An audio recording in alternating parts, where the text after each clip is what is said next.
punishment for leaving Islam is death.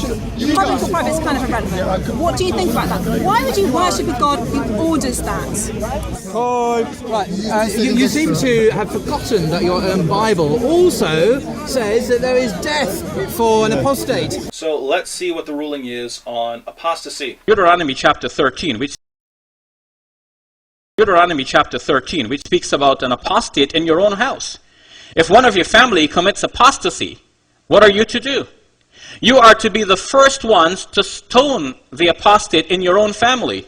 What do you think about that? Why would you worship a God who orders that?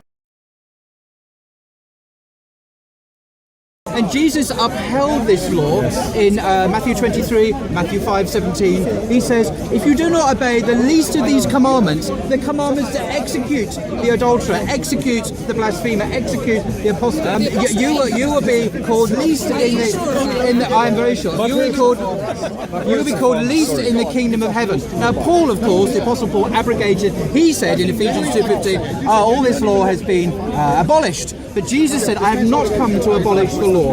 So if you condemn Islam, you are condemning Jesus the Messiah. Isn't that interesting? Yes.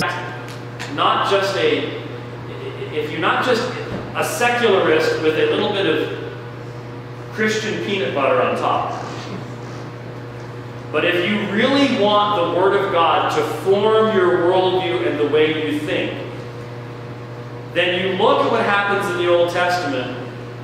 And even if you continue to struggle with some things, one thing becomes very, very clear is that God is holy and He has wrath against sin.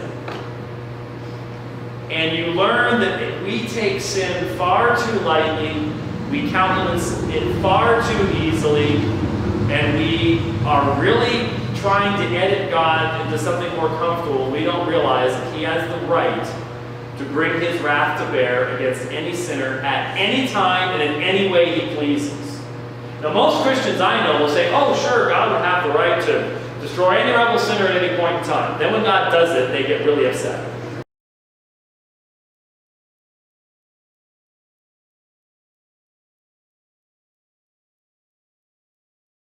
Exodus 21:20-21, if a man beats his male or female slave with a rod and the slave dies as a direct result, he must be punished. But he is not to be punished if the slave gets up after a day or two, since the slave is his property.